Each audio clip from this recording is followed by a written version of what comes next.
तर 15 August celebration करण्यासाठी आम्ही कुठे गेलो हे व्हिडिओमध्ये कळणारच आहे, पण त्याआधी hello and welcome to another video by Jayashree. तर सकाळी ना लवकर आवरून आम्ही निघालो होतो यांच्या कंपनीत जायला। वर्षातले फक्त 2 दिवस असतात जेव्हा यांच्या कंपनीमध्ये ना फॅमिली अलाउ असते, ते म्हणजे 15 ऑगस्ट आणि दुसरी म्हणजे 26 जानेवारी। पण पावसाने तर सर्व मूडच ऑफ करून टाकला, कंटिन्यू इतका पाऊस चालू होता ना। पण मी ठरवलं होतं ह्यावेळेस जायचं म्हणजे जायचंच। याआधी मी कधीच गेलेली नाहीये, ह्यावेळेस म्हटलं चला कंपनी बघूया, आणि नाही म्हणता म्हणता आम्ही कंपनीजवळ पोहोचलो। आतापर्यंत जेव्हा कधी आम्ही नाशिकला जातो किंवा पनवेलला जातो ना, फक्त एवढ्याच एंट्रीपर्यंत बघत असतो। तर आज डायरेक्ट आम्ही मध्ये जाणार होतो, त्यामुळे एक्साइटमेंट होती मला की एवढा मोठा प्लांट आहे आणि मध्ये कसा असेल। आम्ही गेलं तेव्हा फ्लॅग होस्टिंग ऑलरेडी झालेलं होतं, त्यानंतर ना भाषण वगैरे आणि कल्चरल प्रोग्राम चालू होता, आणि शेजारीच इतकं छान हनुमानाचं मंदिर होतं ना।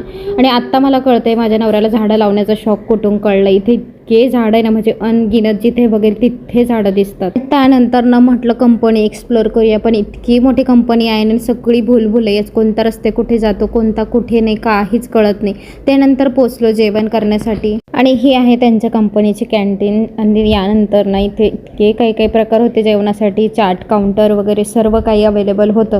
मस्तपैकी पोट भरून जेवण वगैरे केले, आणि जेवणाच्या शेवट गोड तर या आईस्क्रीमने झाला। आईस्क्रीम पण ठेवलेली होती त्यांनी, आणि आमच्या भुकेला तर गुलाबजाम आणि आईस्क्रीम असेल ना तर बाकी जेवण नसलं तरी चालतं त्याला, तर तो त्यावरच खुश होऊन जातो। त्यानंतर ना निघालो घरी यायला। घरी आल्या पहिले चहा पिला, कारण घरातून सकाळी इतकं लवकर निघालेलो ना, चहा पण चांगला पिला नव्हता।